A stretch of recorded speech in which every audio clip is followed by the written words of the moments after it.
Hi, everybody. Welcome to the Hiking My Feelings virtual campfire. I am Sydney Williams, your host, and I'm excited to have you join us today. It is Thanksgiving if you celebrate, Thanks-taking if you think that Thanksgiving is garbage, and we're really excited to kick off some more conversations here as for our Take a Hike Diabetes series of community conversations. And tonight I have Kelli Begay. She is a dietitian, wellness advocate, and entrepreneur in the Indigenous community. She's going to be sharing a little bit about diabetes in the Indigenous community, and we'll talk a little bit more about that in a second. But a couple updates about the campaign so far. So we are just over, well, actually, this is the last week of it by the time this goes live. So thank you, everybody, for participating so far. We have raised just under $2,000 from the Kilter Campaign, and we've had some other donations rolling in on the website. So we appreciate your support. And as we look ahead to 2021, we are starting to ramp up the Kilter Campaign for 2021. So a couple changes that we're making from this campaign that we've been doing in November to what we're doing next year. We are currently counting every activity as 100 points, which just adds up to a grand total, which are pretty arbitrary, except for to show like who's in first place as far as how many activities they've done.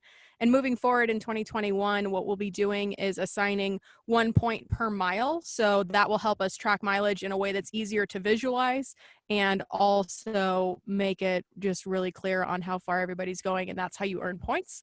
And we are also doing this as an annual campaign. So each month we'll have incentives for participation. We'll have incentives for fundraising milestones. And as we've mentioned before, we are hitting 3 different urban backpacking adventures next year to showcase how you can access the outdoors in your backyard. You don't have to go to a state park. You don't have to go to a national park. You don't have to go to another country to have an outdoor adventure. You can recreate in the cities where you work, live, and play. So we're starting with Chicago in June, doing the Chicago Outer Belt, which is a 220-mile trail around the city. And then we're headed over to Michigan in July to do the Lake to Lake Trail from Lake Michigan to Lake Huron. And then in September, we're headed to Washington, D.C. to do a backpacking loop around the DC metro area, and we're partnering with the Capital Trails Coalition on that to create this backpacking loop.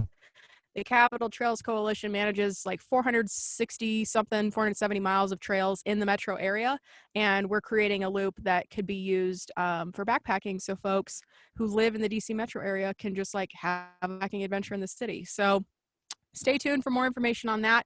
If you're interested in donating to this cause, you can go to hikingmyfeelings.org/give, or just click any of the donate buttons on the website at hikingmyfeelings.org.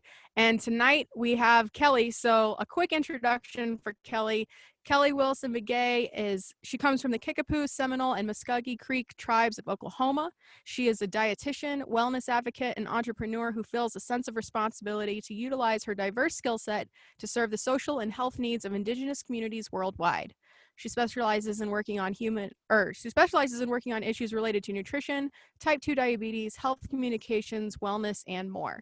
As a Native person, Kelli has an in-depth understanding of the unique qualities and complex barriers that Native communities endure and advocates that their voices be heard. So, Miss Kelli, come on down. Price is right. Excited to have you here tonight. Thanks for joining us. One of the things hi, I'm so excited that you're here.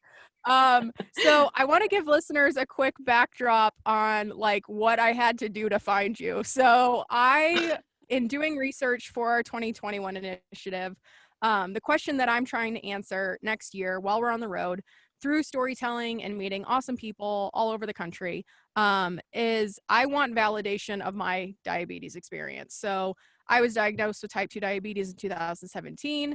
It led to some radical changes in my life to manage the disease. And along the way, hiking became a huge part of my diabetes management plan, which helped me connect the dots between trauma from a sexual assault I survived in college and how that unresolved trauma had informed some pretty unhealthy coping mechanisms like eating Ben & Jerry's for breakfast and drinking bottles of wine to myself every night. And so for me and my journey, it seems as though, and this is what I'm hoping to understand better, that trauma from the sexual assault was a major contributing factor to a type 2 diabetes diagnosis for myself. So in doing research about this and looking at diabetes specifically the prevalence of diabetes among racial groups, I discovered that in order, Native and Indigenous communities have the highest prevalence of diabetes, followed by Hispanic communities, followed by the Black community, followed by Asians and others, and then last on the list, non-Hispanic whites. So if I think about all the trauma that those different communities have endured, I think it's pretty clear that it could be said that trauma could be a root cause of diabetes. So given that this week or this month is Native Heritage Month, this month is the month that Thanksgiving happens. This is the month where all the things come together. I was really looking for somebody who has a voice in this community who's doing this work. And I tell you what, it was so hard to find. Every Google search that came up, I was like, where are these people? Why did they not exist? What is happening? So I found a paper from the American Diabetes Association. I think it's from like 2015, maybe earlier. And your name was on it. And I was like, okay, quick Google search. Who is Kelli? Okay, let's find her. Here we go. I think I found your personal website first. And then I found a philanthropy website that you work, an organization that you work with. And finally, here we are. So Kelli, man, I'm glad you're here. And thanks for doing the work you do. I'd love to hear a little bit about how you got, like, where are you from? What are you doing today? And how did you end up doing this work? This is so cool. Yeah, thanks. I'm glad you found me. I mean, yeah, it's a mystery. I'm a mystery woman. Just kidding. But yeah, I'm from Oklahoma, but I live in New Mexico. I've been living in New Mexico for, oh gosh, almost total 15 or so years. It's always been a second home to me. And I'm in Albuquerque. Um, yeah, so I am a registered dietitian, and that's how I started my work. Really, what I was interested in is helping my family. It just seemed like, you know, it seemed like everyone over the age of 40 had type 2 diabetes in my family. And I had a grandfather who, you know, was a double leg amputee. He was on dialysis, and I had to care for him when I was in high school. And so that was really an eye opener for me, and you know, trying to figure out like why is diabetes so rampant in our you know, in our community, and then also just in my family. And yeah, so that's kind of what sparked my interest in getting into this field, and that's been the focus of my journey, I guess. So yeah, so ended up working as a dietitian, really started out in pediatrics and diabetes prevention programs.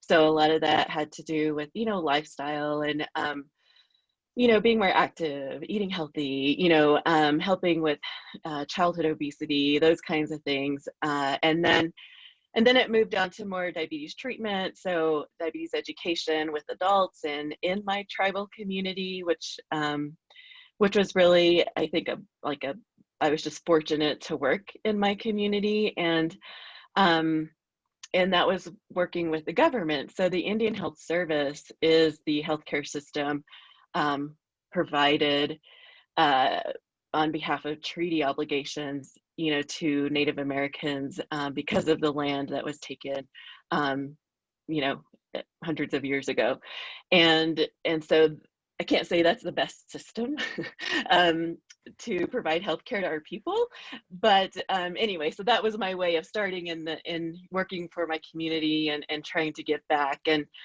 and you know, kind of worked my way up in different leadership capacities, and found myself kind of at the top of in the IHS headquarters system, and didn't like it. Really, like it was not for me, and so I was like, this is not what I want to do with my life. And you know, it's like I really want to do more, and more than working in the healthcare field, but really working on all areas and social issues in our communities. So that's kind of how I ended up in philanthropy, actually. So yeah, so it's been a kind of a crazy journey, and I love it. And you know, I think the way we get to kind of where we are really is the prayers of our ancestors and the things that, our family and our roots, wanted us to end up in some, some way in helping our communities and just our families and our relatives, really. So yeah, so that's That's kind of a roundabout way of getting here. what a ride. So, shocker, working in the government wasn't fun. That's interesting. Yeah. No, no, Oh. it's not. And Yeah. so, what are you doing these days? So I do a lot of different things actually, and primarily working in Native Americans, an organization called Native Americans in Philanthropy, but I also um, head up some wellness advocacy type projects, and those are kind of my passion projects. One's called Indigenous. I became a certified yoga instructor, and really that project was to help with Native youth and help with trying to teach healthy coping mechanisms in order to really cope with the world we're in, and also in really the same lane as suicide prevention, because that is another area in our communities that is a tough one, and definitely needs some help, funding, resources, everything related to that. So that was kind of my way to, give back in that area. Really start with, positive messaging, things like that. So that's one lane. And then natives are we're humorous. We love humor. That's how we deal with things. And I think the resiliency that we have is related to humor. And so I started another company, an online branding lifestyle company named after my great grandmothers, Maddie and Mabel. And they were tobacco spitting sisters who I knew growing up. And so that company is called Spitting Sisters. And really it's a way to provide messaging for our community. A lot of the things that are on that site probably won't make sense to a lot of people outside of the Native community, but yeah, that was another way to let our voices be heard in the way that we want to have them be heard, and just a way to connect with one another in our community. So yeah, that's just a few things that I'm working on. Very cool. A Jill of all trades. I dig it. Yes. So one of the questions that I have is, so as of like current data from the American Diabetes Association, as I mentioned earlier in the intro, the indigenous communities in America have the highest prevalence of diabetes. Can we talk a little bit about the history of how that came to be? Because from what I gather and the limited research I've done, and you've definitely got more knowledge and expertise in this area, it seems as though diabetes wasn't a problem until white people came over to America. Is that fair to say? Mm-hmm. Yeah, I would say, yeah, definitely. Right. Yeah. So, 1492 is really when things started, and of course, there's not research that goes back that far, but there Right. is, it's just, that's what happened. And so then, a lot of the, the, the movement of our people further west, moving our tribes from their home, so the lands they knew, the skies they knew, the animals they knew, everything that was home to them, and having them relocate to a whole nother place that was not home, where you have people maybe who were fishermen and who had, salmon was maybe their staple food, and were moved to the desert. So there, just the change in that, I think is obviously one way that you're relocating a whole group of people to an unknown area, and so that was kind of the first wave of that. And then when the government comes in and provides rations right? So they're like, okay, we're going to take care of you. Here's some flour, some lard, some, like all of this processed food, that, we're resourceful people. And so it's like, oh, you gave us flour and lard and we can make a fire. We're going to make fry bread. That's how fry bread started, right? So, those kinds of things definitely did not help our people. And, that's just one area. But then, when you think about the trauma of being relocated from home, right? And how much that it has impacted a whole race of people, and all the other historical trauma that has happened over the years. So there's a whole mess of things that have happened, and actually there's a video that I hope we can share later, that kind of shows a little bit of that historical trauma. And that's just a whole nother, I think, area that I'm excited for what your campaign is, and how you're going to be looking into that more. There's a ton of resources and research actually that's been done on natives and the historical trauma, and how a lot of our people call diseases like diabetes and cancer trauma diseases. They're complications of trauma that's happened. So you're definitely, I think, on point with your theory of trauma and its relation to type 2 diabetes. And so this research has been done. It seems like so painfully obvious to me. Why is this not more like widely understood in the medical community as it exists right now in the United States? That's a good question. I think that, Western. let's speculate. Yeah. Well, no, that's, I don't know. That's, I think Western medicine, they want to, there's a lot of times, it's like finding the magic whatever to fix it, or treating the symptoms, not really digging deeper into why, something is happening, or why, someone is depressed, and, really digging deeper into that.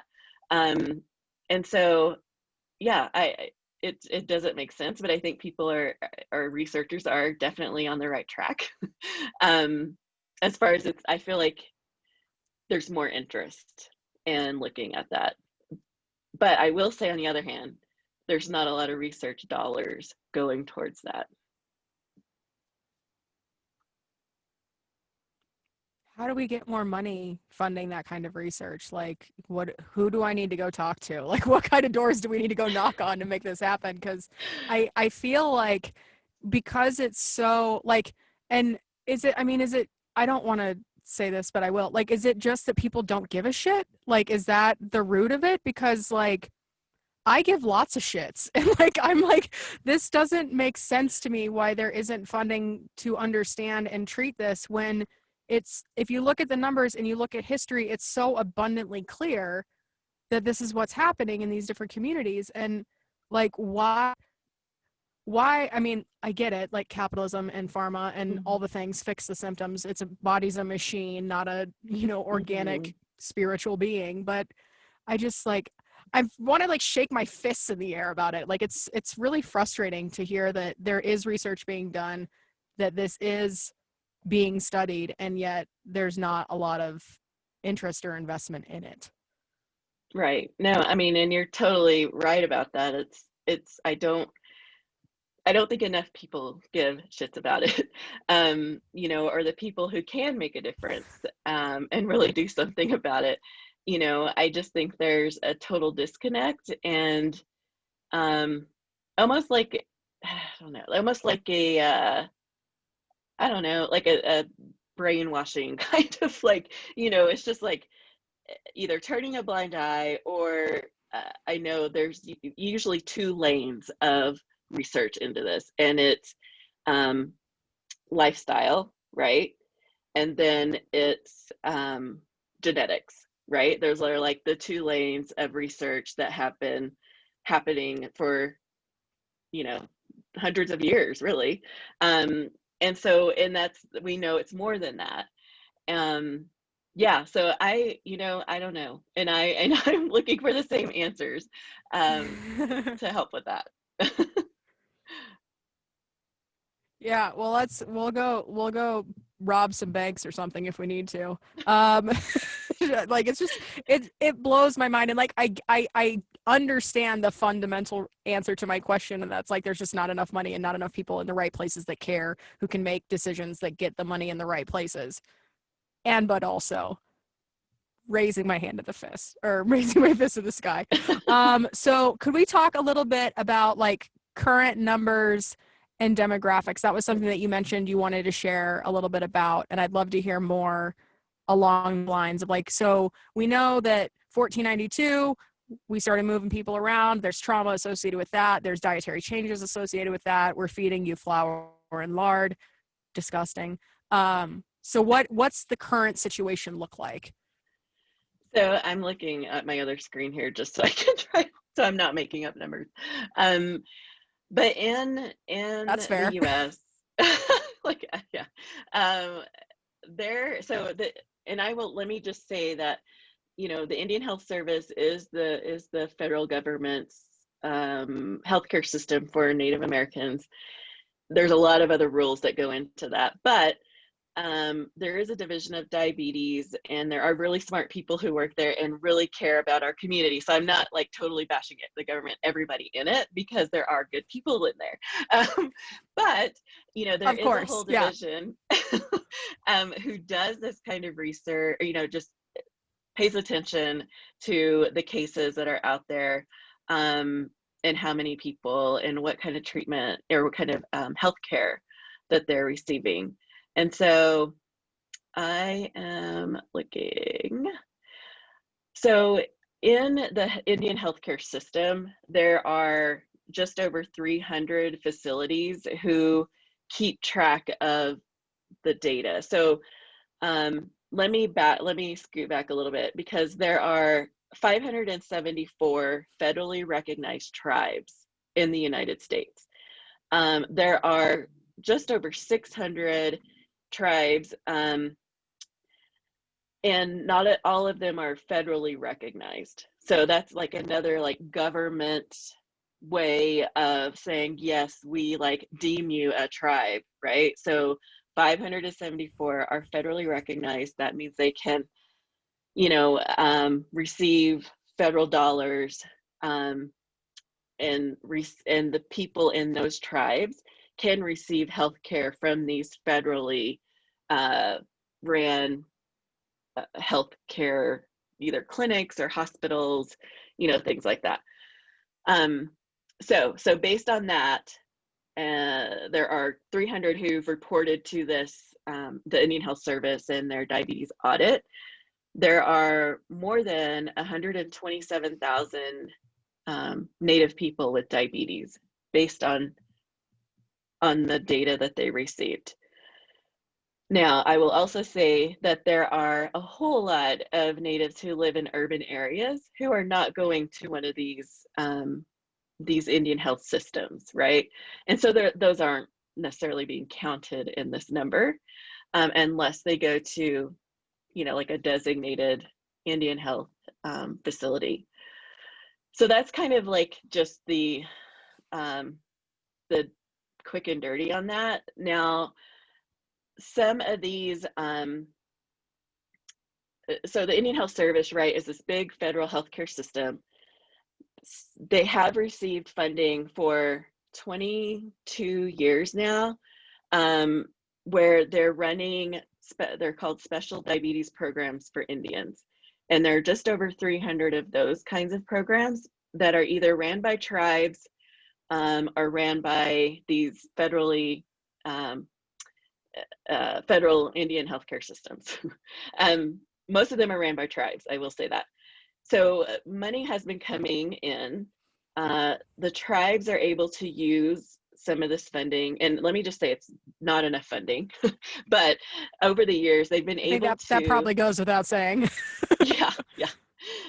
So over the years they've been able to like establish these systems that work for their communities and their people, and they've made huge improvements on, you know, the prevalence of diabetes in their communities. And they've started, you know, youth programs where they're having, you know, doing diabetes prevention programs, and, you know, as a way to help prevent diabetes.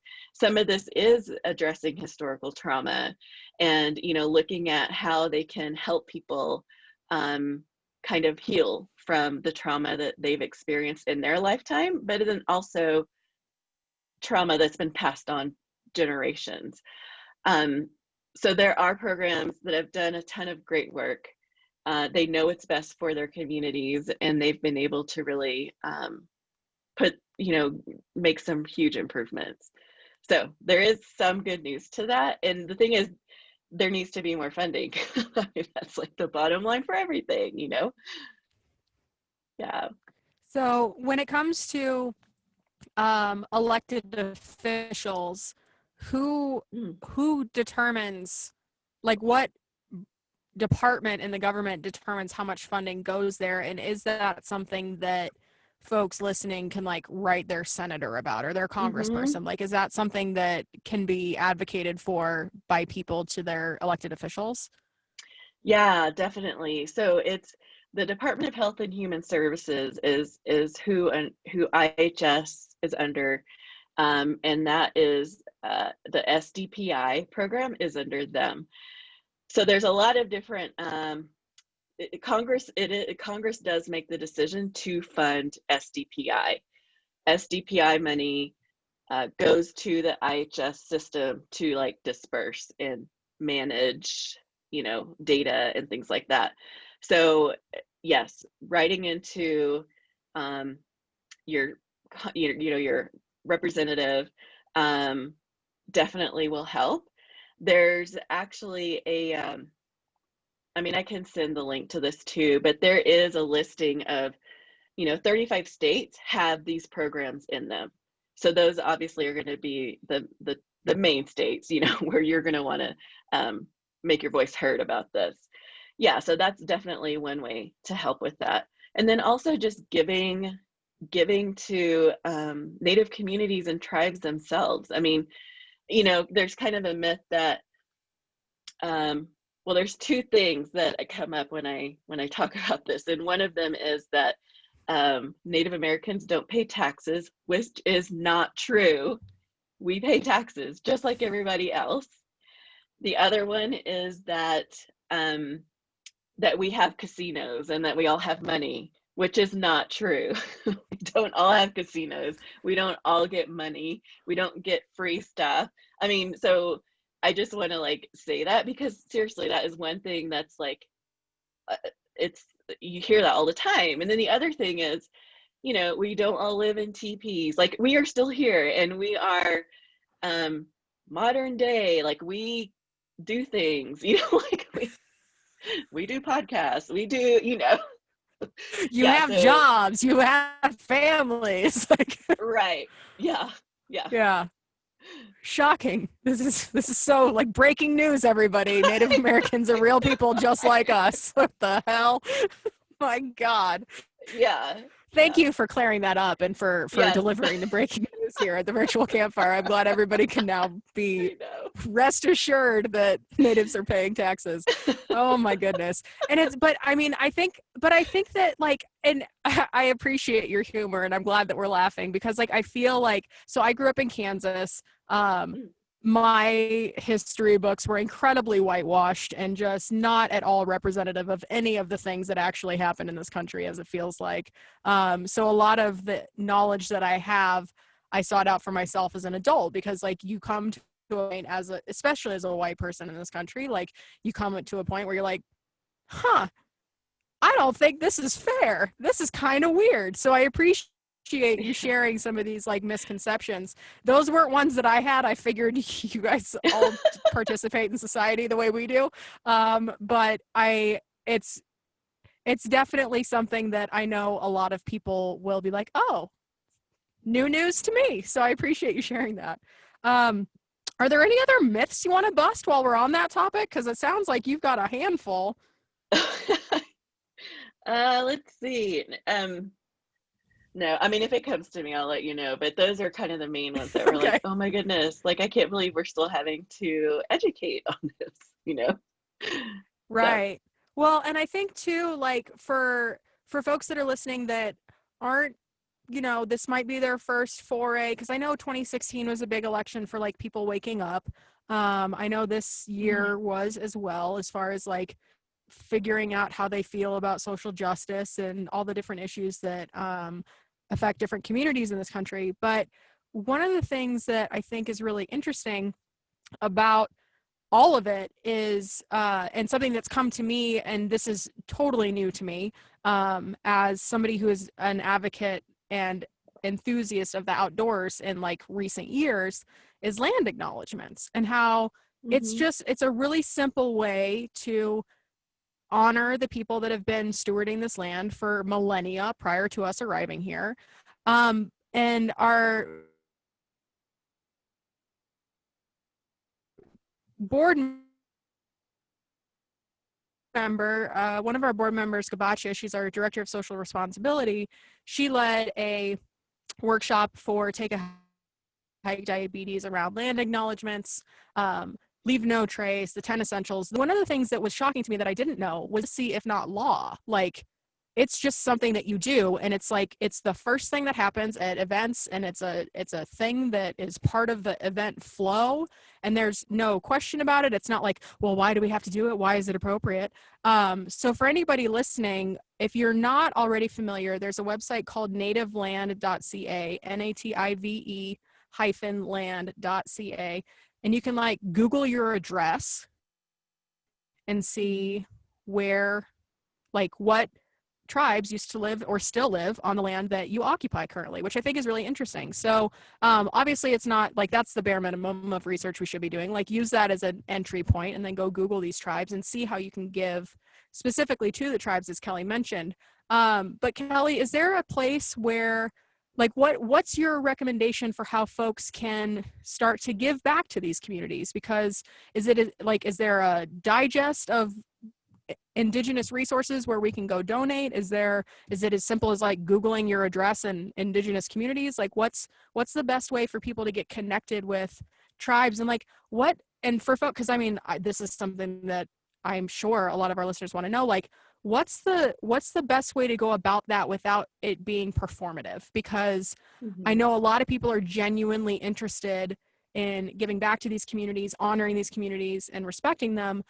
How how do you go about that and like not make it feel icky or performative? mhm. Because I feel like that's a really, it's a really hot topic in the outdoor industry in particular. Like, your land acknowledgement, like, are you doing it because you care, are you doing it because you want social media Right, points? Like, what's right. uh what's the pulse on that side of things within the community, and how can we best show up? Yeah, no, those are great questions, and I really appreciate you asking them, because that's so true. You know, you don't want to have a land acknowledgement as a checking a box. You know what I mean? Like, there's a lot Right. actually that goes into that, and learning about where you are, right? And how even you got there, you know? And there's actually some really good resources out there. And there's one that comes to mind, it's called Homework. So it's like studying your home, or like how you got there, whose home was it first, you know, those kinds of things. And there's a whole just a bunch of questions that help you kind of drill down and really find out the meaning of the land, you know, the plants, like everything. And so that is actually a really great exercise if you know, people really want to dig in a little bit more. But it really is almost like this internal, almost like a spiritual thing that you're appreciating, you're actually being mindful, you know, about the answers that you're finding. And so it's, I can definitely share that link, but there's a really great website. It's I think it's nativegovernance.org. They have a ton of really great educational 2 or 3 minute kinds of videos that help people understand. There's also a really great organization called Illuminatives, and they are really about educating. They were huge in helping with the Washington team name change and things like that. And so there are just a ton of really great resources out there right now, and I can definitely share those. But yeah, so I mean, just going back to the original question, like I really appreciate you asking that, and that it is something that should be more than just, just a box check kind of thing. So I would say that educating yourselves and digging deeper, is really the best thing to do. And, I guess if you're interacting with Native people, I think one thing that's important to us is to really just ask, how we want to be addressed, right? Or like, because there are terms that are not, that we don't really prefer, especially when a non-native is using it. But there's actually, so going back to some of my work now at Native Americans in Philanthropy, we are doing some of this educational resources kinds of things where, it's like a quick and dirty on, all the different terms that we use in our communities and things like that. So yeah, I can definitely share that too. So I feel like there's a whole lot of resources Yeah, that I can definitely get to you guys. that would be awesome. So we can circulate those so everybody knows. Yeah, so in particular, like so we are currently in the mountains east of San Diego. We're on Kumeyaay ancestral territory, and the owner of this property is part Native American. So he's adopted. He hasn't like done 23andMe, so he doesn't know like what tribe or whatever, but like Mm-hmm. he is aware of his ancestry. And spending time here and living here on the land with somebody who is connected to it in that way, I've never had an experience like that before in my life. Like, I grew up in Kansas. We moved from an apartment to a house that we built in a like subdivision where all the houses look the same. Like, there was no connection to the land at all when I was Mm-hmm. growing up. And it wasn't until I came to Southern California and started hiking. My husband grew up in New Hampshire, and he introduced me to hiking down here when we left Chicago and we came to Southern California, where again we have mountains. And he's like, "Oh, we should hike. There's things to do here. It's not just cornfields."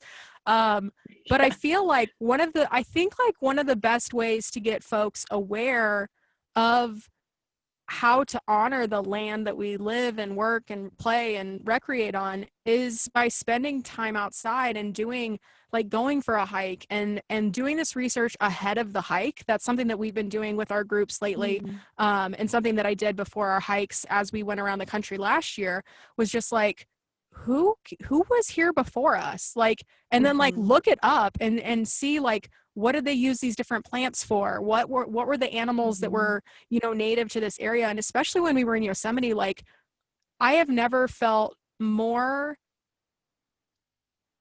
inspired slash disgusted in my life. Like, the Yosemite Valley is one of the most beautiful places I've ever laid eyes on. And when I stood in front of El Cap, I cried. Like, I got out of the van, Yeah. I looked at it, and I was like, oh my word.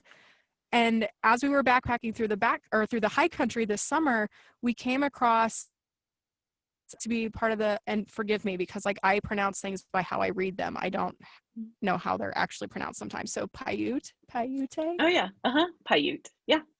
Native. Okay, so Paiute tribes. We were walking, and like by our campsite, there was this huge slab. It was like 100 feet long of granite with just a ton of pictographs on it, and it was Wow. astounding. And it was off the trail. Like, it wasn't like, if we didn't talk to somebody that was going up when we were descending into the Tuolumne Canyon, we wouldn't have known about it. And it was one of the most like breathtaking breathtaking things I've ever seen, because then you're like, okay, how did they get, like, what materials did they use to make these pictures? How long have they been here? What did they stand for? Like, I'm a naturally curious person, but I feel like once we spend some time outside, especially if you connect to the healing power of nature, then you want to protect those places and you want to learn more Oh about yeah. them. So that's part of our mission, is like our legit mission, like mission statement, is to introduce people to the healing power of nature, to help improve community health. But I think, like, if there's any way that we can get more people outside and kind of like through the back door of caring about it, because like history books Mm-hmm. haven't done anybody any justice. Right. We don't have enough representation in media or in movies or on TV or whatever. So like, I feel like spending time outside and then doing your own research is a really good way to, one, learn more about yourself and the land, but also like, so um so, yeah. Uh, you're, you're cutting out. Sure. And if so, are there any stories that you'd share with our community about? So since this is the Sorry. virtual campfire, all good. Uh, Am I back? yes. Okay. I think. Yeah. Since this is the virtual campfire, and we're sharing stories of hope and healing and inspiration in the outdoors, have you found healing in nature? And do you have any stories that you would like to share with our community about an experience that you've had outdoors? I just think it's fascinating, and I think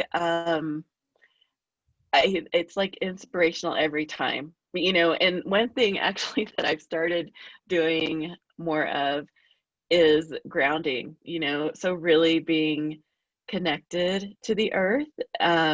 So barefoot, or even just with my bare hands, the palms of my hands, and feeling that frequency, that's there. I don't know what it is. Um, I grew up urban, in a pretty much Tulsa, Oklahoma. And so Oh, it that's where my wasn't sister was born. oh, really? Nice. Um, yeah, so I can't say that I've grown up in, like, loving nature and all of that. But as I've gotten older, and I think, really paying attention and being mindful again of like how things affect you, and just taking a time out, and feeling that is so powerful, and I think it's like inspiring every time, and I don't know if it's because I want it to be, inspiring, and so I'm like making it happen, or if it really is, and I think it really is. But um no, I can't really think of like one story. Yeah, it's awesome. I mean, I love it. In general, Kelly's a big fan. I know, like. I dig it. So we talked about how we can write to our elected officials and talk about funding for IHS. There's already great work that's being done out there, and we'll circulate some links about that. One of the things that we talked about prior to starting to record was some mainstream perspectives around cultural appropriation. Let's talk about that. Like, where do you want to go with this? Because there's a lot of that in every facet, like any possible thing that could impact Indigenous communities, we have appropriated some way, somehow. So let's chat about it. Yeah, okay. Well, gosh, I know there's a lot. I think one term that we have used is pretendians. And so, it's like um I think making sure that you stay in your lane, honestly, is kind of what it comes down to. And that I mean, that's just a word of advice. But things like, I'll see like different spas or something, and it's like, oh, have your aura blessed with sage, and the shaman, who is not native, has no connection to any kind of, I mean, so it's those kinds of things that I'm just, it's, again, it's like this fair warning of be careful of who you support, what you support, do the research. Um, yeah, so I mean, that's kind of, I know there's like a whole lot more I could say on this, but it's good. I just want to like give the advice that I think might help. Don't be a pretendian. Copy. So for Yes. folks that, and well, let's talk about sage, because where I live, there is white sage in abundance all over this property. And Mm-hmm. my first introduction, my first introduction to saging as a ritual was in a, let's just call it a pretendian led, group, where a nice white lady who's somewhat spiritual, who likes crystals, was also like, here's a big ass stick of sage, you have to burn the whole thing for it to seal the ceremony. And I was like, this doesn't Oh, feel right to me. yeah. And when we moved here to this property, I was speaking with Dustin, who's the owner of the property, and he was like, yeah, no, like, let me show you how to harvest it. You can like dry it and Yeah. burn like one leaf. Like, that's all you need. You don't need a whole bundle, because especially the white sage in Southern California is like endangered, if not borderline extinct. Like, it is being way over harvested and not Mm-hmm. sustainably. So what, as somebody who loves the scent of sage and appreciates the ritual of burning sage, what is a way to do that and honor the traditions of Indigenous communities? Because, like, I think, and actually a question that I have, like, are we allowed to do that and honor? Is there a way to do it and honor it and pay respects to the traditions, or is it like off limits? Because I know there's a lot of people listening, especially folks that are like into like new age healing and like spirituality, who are coming around to these kinds of traditions via Mm-hmm. a different avenue. Like, they're not identifying these as Indigenous first. So is there a way to participate in these kinds of rituals without being disrespectful? Yes, totally. And it's not off limits. So sorry, I don't want to like give the wrong message, because I think there's a difference when you're picking it and harvesting it yourself, um, to use for yourself, for your own ritual and your own cleansing, which is still very valid. It's when you harvest it and sell it is when that's not, a good practice at all. And so, so Right. there is a difference, and it is healing and powerful, for everybody. And so, um, what you're saying, just acknowledging that, this is a practice or a ritual that started with the first people, of this land. And that's it. I mean, that's really, um, just being respectful about it, and then not wasting it, not, all those things, making And sure don't call it's yourself a shaman if sustainable. you aren't one. Yeah, exactly. Yeah, we don't even use that word in our culture, but it's more or less a healer. But Right. um, yeah, so I mean, and just the natural healing properties of things like crystal and sage and sweetgrass and cedar. I mean, all those are, yeah, that's the natural healing medicine. Um, but just again, not like selling it for your own benefit, that kind of thing, or Right. using it to sell Yeah. a practice, you know. Yeah. So, like, doing it because it's a thing you want to do and you don't need to make it a capitalist adventure. Like, that's a nice way to enjoy these kinds of rituals. Just do it because you want to and not to sell it. Yeah. Again, one of those things that seems abundantly clear and obvious to me, but Oh, apparently is not. yeah, I know there's a lot of So, groundbreaking.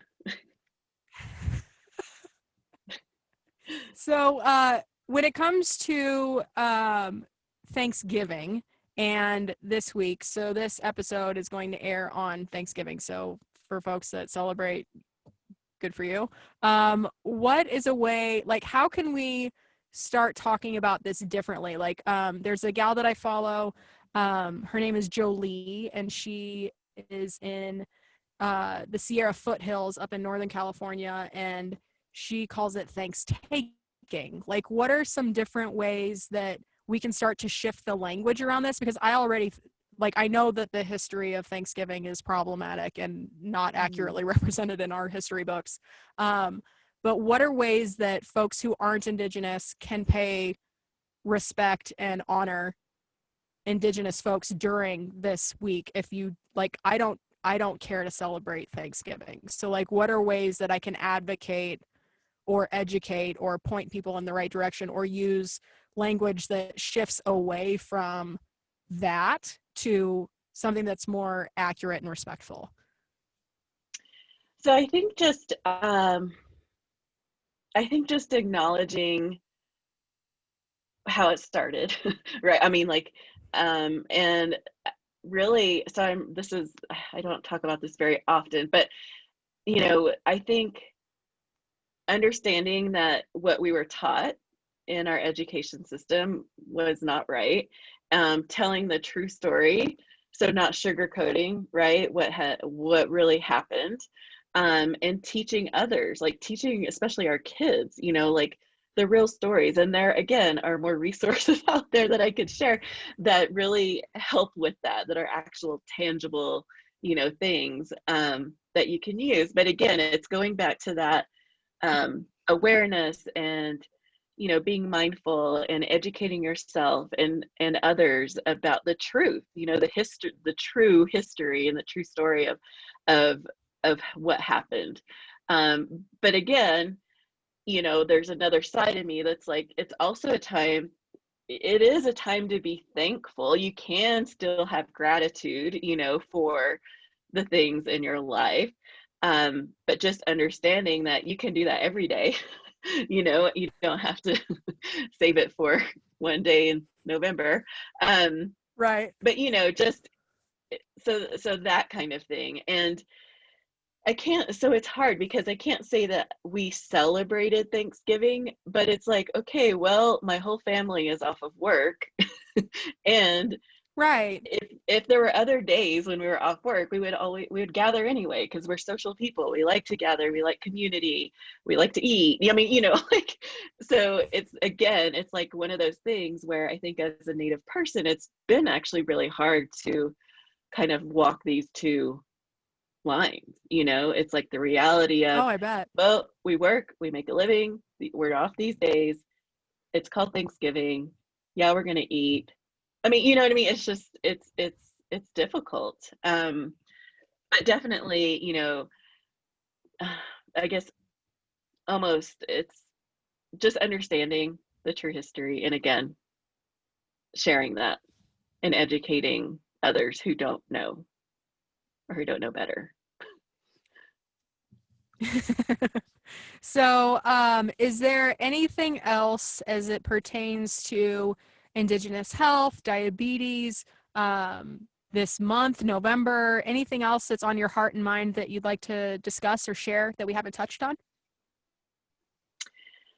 Um, I just think that kind of where I started at the beginning, a lot of times as Native people, and I encourage everybody to do this, is to really think about where you come from, your ancestors, how you got to where you are, and then going back to those traditions and using those things to kind of help you stay strong and be resilient and, do those good things that you feel is healthy for you, and that and helps you accomplish the goals that you want to accomplish, really.